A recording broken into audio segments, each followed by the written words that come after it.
Donc, bonjour à tous, bienvenue à notre événement qui s'appelle Piloter le changement en période de fusion et de rachat. Méthode, vision et retour d'expérience terrain avec la naissance et ambition de Crédit Agricole Autobank France. Voilà, on a le plaisir d'avoir avec nous aujourd'hui Sophie Moulin qui est la directrice générale déléguée du Crédit Agricole Autobank France avec lequel nous avons collaboré dernièrement et dans le cadre de cette fusion. Il y a aussi présent avec nous Franck Bonhomme, voilà, qui a mené la mission. Et aujourd'hui, on se propose de partager la fusion, comment ça s'est passé, et de donner une vision et un retour, et que ce soit Sophie qui le donne, parce que c'est elle qui le mène, voilà.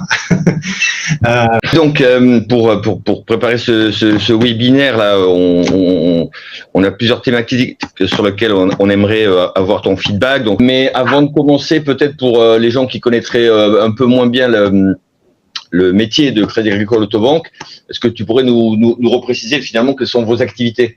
Bien sûr. Bon, déjà, Crédit Agricole Autobank, comme son nom l'indique, nous sommes une filiale du groupe Crédit Agricole et on est notamment une filiale de Crédit Agricole Personal Finance and Mobility. Donc, on fait vraiment partie du groupe. C'est une structure qui est dédiée au financement de la mobilité.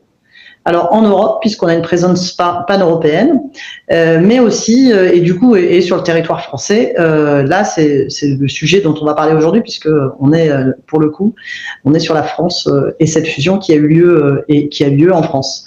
On est présent sur les métiers de la mobilité dans son ensemble, c'est-à-dire à la fois le financement de l'automobile, de la moto, et aussi du loisir et du nautisme. Donc voilà, on a un panorama complet et on fait aussi bien sûr du vélo, alors de manière plus light, mais voilà, on a le panorama complet sur la mobilité.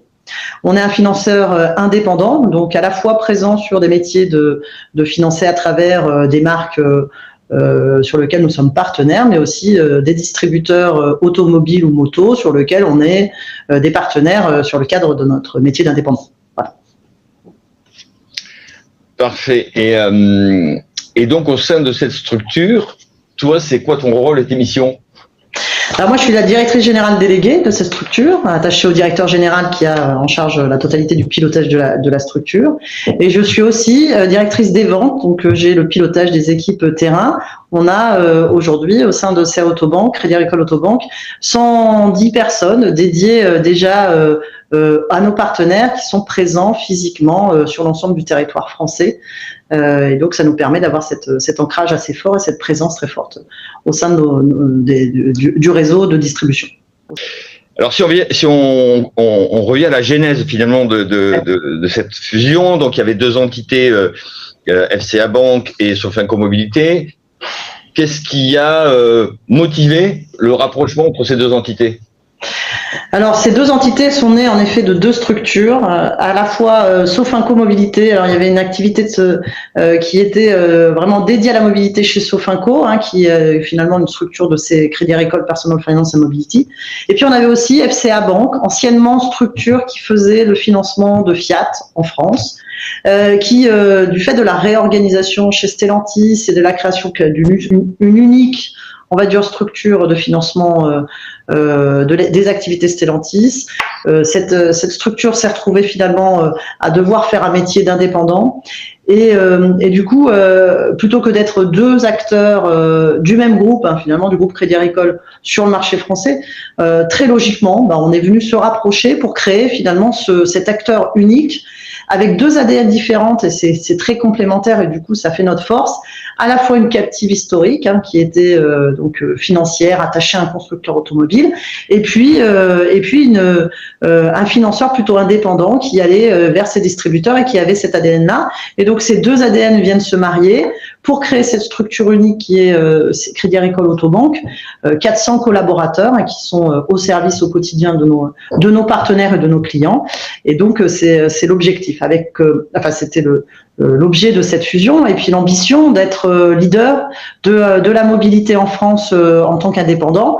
La réunion de nos deux structures faisait déjà que nous étions seconds sur le marché français, et donc on réaffirme notre ambition à terme de devenir leader sur le marché de la mobilité en France. Donc par rapport à vos clients, que vous appelez vos partenaires, finalement, eux, à titre individuel, quel est le bénéfice finalement qu'ils peuvent avoir d'avoir une seule entité par rapport à deux?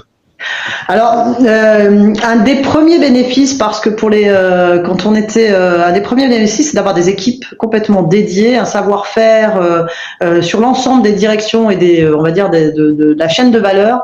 On est 400 collaborateurs on est vraiment dédiés à 100% sur le financement de tout ce qui est mobilité, surtout l'ensemble des produits et services. C'est vrai que j'en ai pas parlé juste avant, mais on fait bien sûr de la location avec option d'achat, du crédit classique, de la location longue durée également, et donc du coup on offre un panel complet et puis une spécialisation, parce que c'est un métier un peu à part, ce financement automobile, une spécialisation complète sur ce métier-là. Et donc ça apporte ces choses-là à nos partenaires.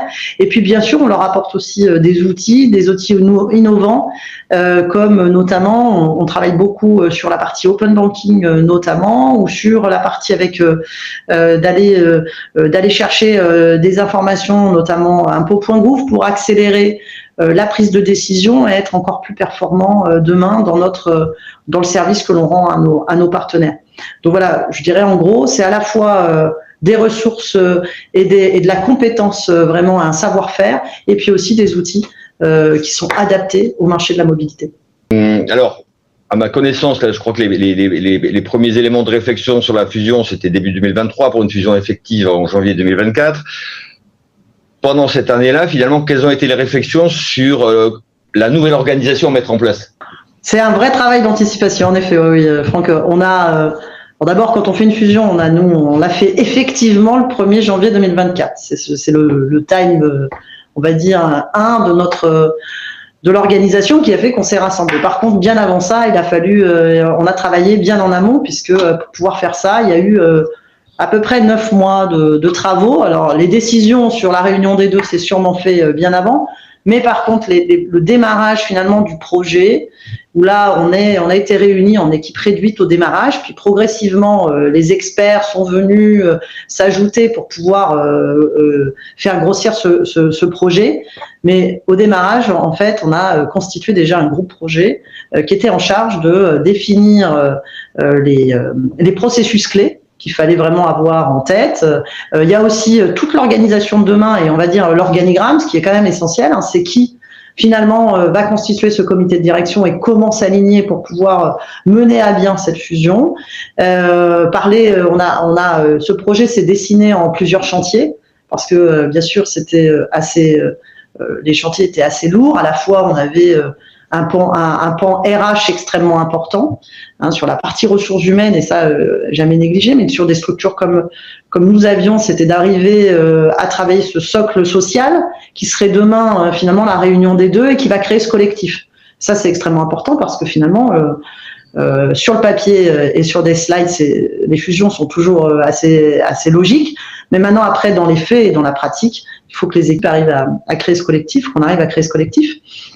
Et puis il y avait aussi au niveau finance, hein, de regarder comment ça va se comporter. Il y a eu le maillage territorial.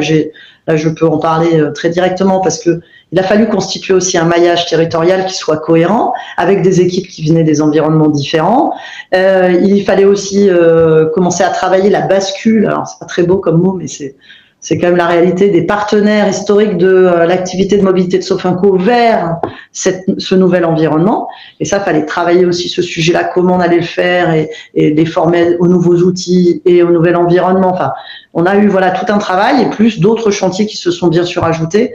Il y en avait, si mes souvenirs sont bons, on avait une vingtaine de chantiers ouverts pour pouvoir mener à bien au 1er janvier cette fusion. Donc en fait, on a au début un petit groupe s'est réuni pour commencer à définir les projets, les chantiers, et puis progressivement, on a intégré, alors sous forme de NDA, parce que dans ces sujets-là, vous imaginez bien, en amont, il y a beaucoup de confidentialité. On a intégré des experts, et ça c'est extrêmement important, des sachants, qui viennent finalement s'ajouter pour qu'on ait une bonne vision à la fois des processus et du fonctionnement de l'accueillant qui va être demain finalement la structure qui constitue Crédit Agricole Autobank aujourd'hui. Juste pour revenir à ce que tu as dit, tu as dit on a mis en place différents chantiers, très bien, mais finalement quels sont les les directions qui ont été impactées par la fusion? Alors, chez Fusion, elle a impacté toutes les directions. On peut pas dire qu'une direction a été plus épargnée que d'autres. Une fusion un petit peu particulière que l'on a vécue, c'est le petit qui a accueilli le gros, en fait. À l'époque, Crédit Agricole Autobank, c'est l'ancienne structure de FCA Bank, qui était une captive. Alors, c'est vrai que pour les personnes qui connaissent pas, mais c'est une captive. C'est le financement qui est spécialisé d'un constructeur automobile. Donc, on n'avait pas tout à fait la même. Les flux n'étaient pas du tout les mêmes, et donc ce qu'on a apporté côté Sofinco, c'était bien plus gros que ce qui existait auparavant. Notamment, vous voyez, il y avait 90 collaborateurs côté ex-FCA, et il y en avait 300, un peu plus de 300 côté Sofinco. Donc, ces 300 collaborateurs ont rejoint les 90 existants, former ces 400 personnes. Et donc, du coup, en fait, c'est sur ces aspects-là que voilà, on a été extrêmement vigilants. Et, quelles sont les difficultés que vous avez découvertes en cours de route? Les difficultés qu'on a anticipées, beaucoup de sujets autour des process clés qui étaient identifiés. Ça c'est sûr. On avait anticipé aussi toute la partie, alors dans les étapes importantes avant la fusion, et du coup là c'est important, c'est notamment toute la partie RH et toute la partie bien sûr de présentation aux instances représentatives du personnel, toutes les étapes liées au CSE, toute cette partie-là qui va faire que du coup on va pouvoir organiser et mener la conduite du changement avec l'ensemble des collaborateurs. Toute la partie communication finalement en amont aux équipes aussi au fur et à mesure où on les embarque, avec bien sûr ce respect des timings sur ces instances représentatives du personnel. Et donc ça, c'est les étapes qu'on avait bien menées. On a bien sûr défini finalement l'organigramme de demain pour pouvoir aligner les directeurs, en tout cas le comité de direction qui serait à la manœuvre sur la réunion des deux. Et puis voilà, globalement, et puis voilà, travailler sur les process qui étaient les plus importants au démarrage, avoir les outils aussi qui soient adaptés. Et ça, c'était un travail en amont qui a été fait d'un point de vue sur la partie informatique, c'est de s'assurer que finalement on allait avoir les environnements qui allaient être mis en place, et toute la partie, on va dire, technique qui serait bien en place au moment du démarrage. Après, les difficultés qu'on n'avait peut-être pas prévues, ou en tout cas qui sont difficiles à mesurer, c'est cette conduite du changement. Et le rythme du changement n'est pas le même pour tous. Et ça, c'est vrai que dans une fusion, quand on l'amène à un rythme, nous on l'a souhaité à un rythme assez soutenu pour quelque part être capable très vite de passer à autre chose. C'est cette partie humaine qu'il faut surtout pas négliger dans un tel projet, c'est de pouvoir finalement embarquer tout le monde. On a notamment changé tous les outils de l'ensemble des équipes. On a dû former l'ensemble des équipes à ces nouveaux environnements, des nouveaux process, des nouveaux interlocuteurs aussi, puisqu'on changeait finalement les équipes d'environnement. Donc ça c'est à ne pas négliger. Et je sais pas si je dirais que c'est finalement le point essentiel d'un projet tel que celui-ci. D'accord. Là, sur la partie SIA, qui est souvent une grosse partie, qu'est-ce qui a été choisi? C'est par rapport aux différents systèmes d'information, c'est de privilégier le meilleur des deux et de mixer tout ça, de se dire on fait table rase, on reconstruit un nouveau système d'information, des nouveaux outils. Quels ont été les choix?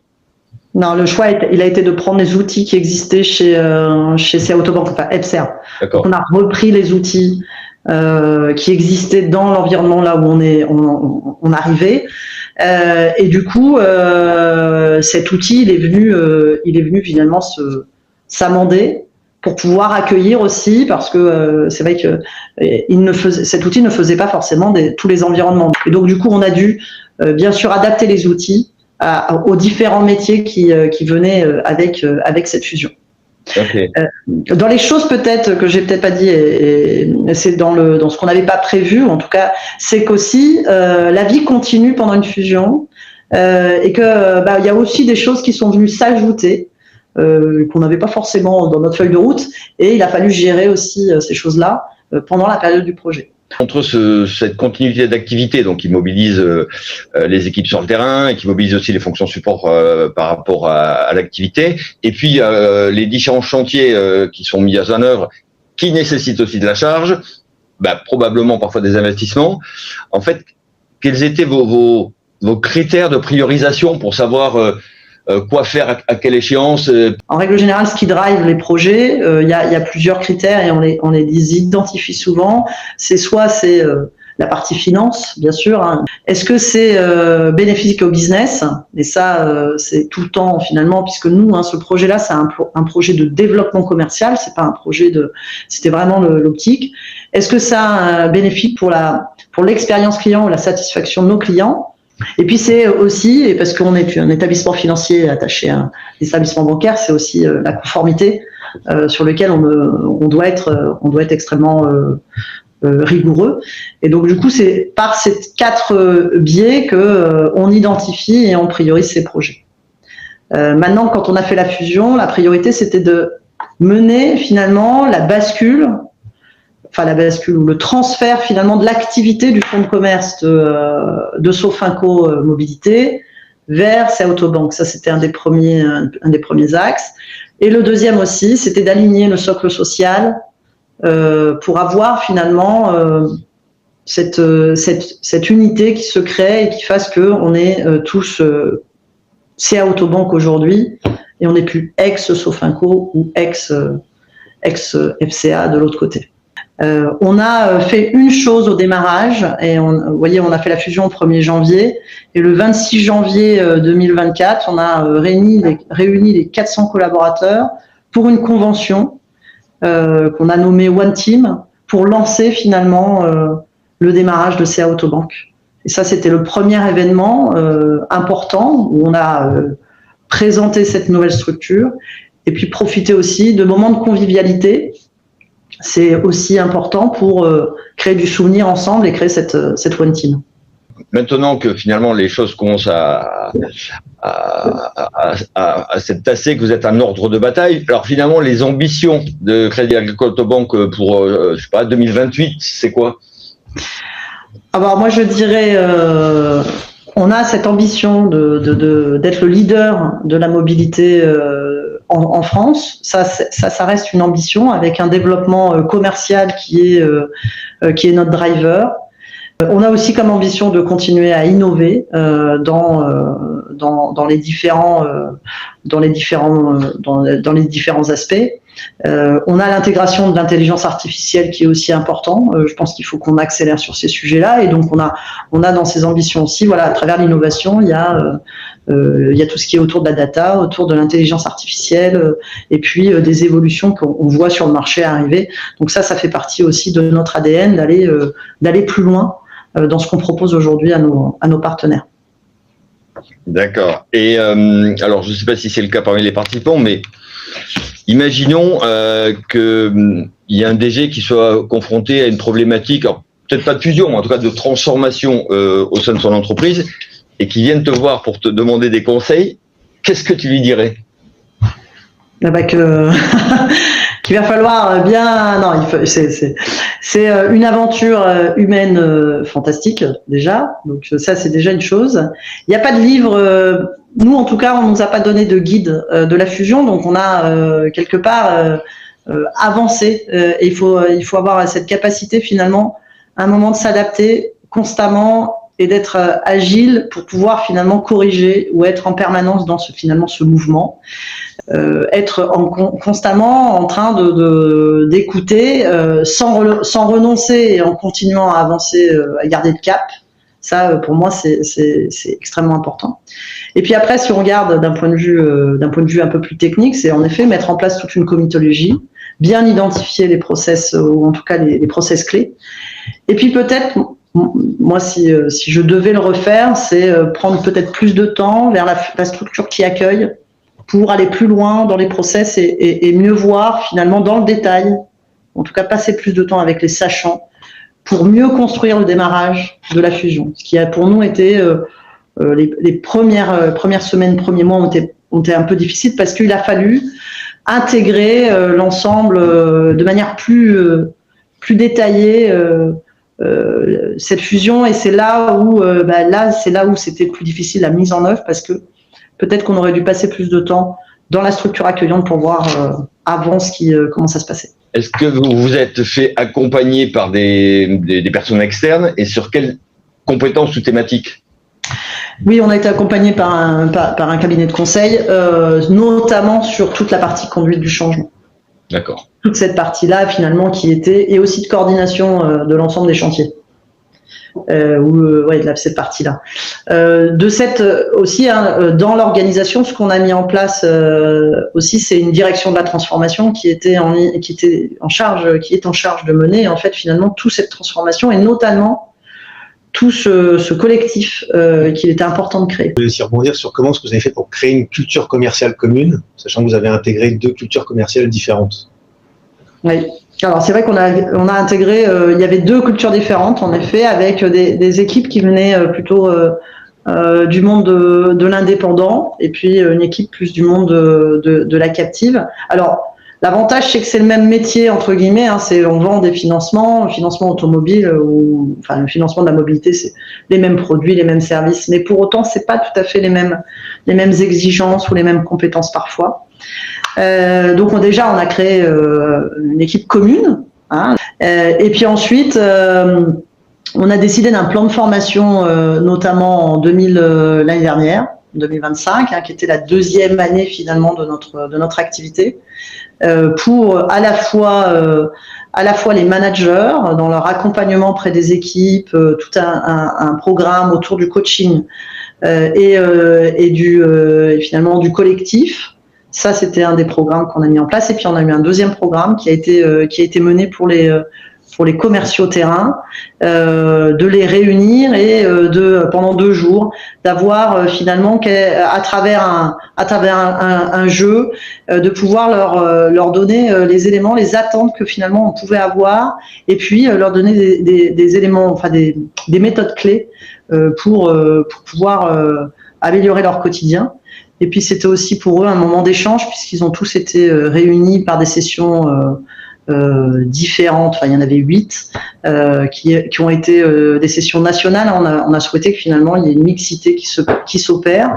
Et donc voilà, c'était notamment, ça fait partie des éléments qui ont servi à créer ce collectif. Et puis bien sûr les équipes, les directeurs des ventes régionaux ont aussi mis en place des séminaires, une comitologie aussi importante, des réunions d'équipe hebdomadaires, mensuelles, pour pouvoir finalement progressivement leur donner de l'information, être à leur écoute. Enfin voilà, aussi toute la partie pilotage a été créée aussi pour pouvoir finalement donner des éléments d'animation et de pilotage. Comment on peut aider en fait finalement les managers, l'encadrement intermédiaire, parce que la direction, on va dire, ils ont du temps alloué pour ça, pour la transformation, mais comment est-ce qu'on fait pour que l'encadrement intermédiaire arrive à, en parallèle, mener les activités et l'opérationnel, et en même temps exécuter les plans qu'on leur demande pour structurer et faire avancer la transformation? C'est vrai que là, c'est clair que dans la période, alors les 6 premiers mois, les 9 premiers mois de l'année 2024, clairement, la priorité a été mise au transfert de l'activité. On a mené ça en un temps assez court, et donc on peut dire quand même qu'à un moment, le quotidien, je ne veux pas dire passe en second, mais c'est vrai que il fallait vraiment mener cette fusion, et donc c'est ce qu'on a fait pendant les 9 premiers mois. Donc on a quelque part, le temps s'est dégagé, mais ça crée aussi des difficultés opérationnelles qu'il faut ensuite corriger. Donc je dirais que la fusion, elle se termine pas autant, elle s'est pas terminée au 30 septembre, date à laquelle on avait basculé l'ensemble des partenaires. Elle a continué, et je dirais encore qu'elle continue, parce qu'on doit constamment adapter nos process à notre nouvel environnement. Autre question, c'est quel a été le moment clé, le moment où vous vous êtes dit ok, ça y est, ça marche? On va dire en juin 2025. Mm-hmm. En juin 2025, après avoir absorbé, que les équipes étaient complètement intégrées, l'ensemble la formation, on va dire, des équipes aux outils, parce qu'il y a ce temps aussi, hein, il y a ce temps de monter en compétences qui est pas si évident que ça. Et du coup, pour moi, enfin en tout cas le moment où j'ai vu vraiment quelque chose on se dit ça y est, on n'est pas en run, mais enfin on est revenu en situation à peu près normale, c'est en juin 2025. Donc il a fallu quand même 15 mois, 15-18 mois pour que on voit bien que voilà, la situation s'était atténuée, quoi. Donc c'est cette partie-là qui est la plus essentielle, enfin qui est cruciale, hein. C'est la réunion de deux équipes qui viennent d'environnements différents, qui n'ont pas forcément demandé à travailler ensemble, hein, faut quand même se le dire, de devoir finalement à un moment dire on est dans un projet commun et comment on donne du sens pour que finalement on sente tous appartenir à cette structure qui s'appelle CA Autobank. Et et la fierté de faire partie de cette aventure. Donc c'est un travail qui reste encore aujourd'hui. Je peux vous dire, il faut garder cette vigilance-là parce que c'est pas, on est une jeune structure, nous n'avons que 2 ans et demi. C'est quoi les moyens que vous avez utilisés pour donner du sens, pour faire en sorte que les personnes adhèrent? Et une autre question aussi, quels sont les modèles éventuellement de changement utilisés, les Lean, Kotner, Adcar ou autres? Alors, donner du sens, c'est notamment expliquer quand même la décision stratégique, pourquoi on est là, qu'est-ce qu'on veut faire, où on veut aller. Ça, je pense que c'est essentiel. C'est finalement, est-ce que notre projet il est compréhensible et audible par l'ensemble. Je crois que nous, notre avantage, hein, franchement, c'est qu'il parle de lui-même. Et il est compréhensible partout, c'est-à-dire de se dire, bah oui, ces deux structures qui étaient l'une à côté de l'autre, hein, je peux vous dire, on était dans les mêmes locaux, et du coup qui allaient finalement être sur le même terrain de jeu pour faire la même chose, voire se faire de la concurrence. Donc le sujet était, et quand on regarde sur le papier, il y a beaucoup de force à nous réunir et à avoir créé cette structure commune. Donc dans ce sujet de fusion, il y a quand même est-ce que finalement ça a du sens ou pas, déjà même pour quand on doit le diriger. Et puis du coup si c'est audible comme ça, c'est très naturel que les équipes soient embarquées. Maintenant après il y a tout le détail, il y a tout le fonctionnement, il y a la partie sociale aussi qu'il faut pas négliger, hein, d'avoir un socle social qui soit cohérent et qui se rapproche. Donc ça, c'est ça qui nous permet d'embarquer les équipes. Il ne faut pas négliger non plus la communication vers ces équipes qui sont un peu en dehors de toutes les décisions qui peuvent être prises dans l'organe central qui est à Massy. C'est-à-dire que tu t'es beaucoup déplacé? Oui, déjà dans la partie lancement, j'ai fait le tour de l'ensemble des agences, mais on ne communique jamais assez. Moi, je pense qu'à un moment, on était tellement pris par le projet qu'en effet, il est possible qu'on ait négligé cette partie-là.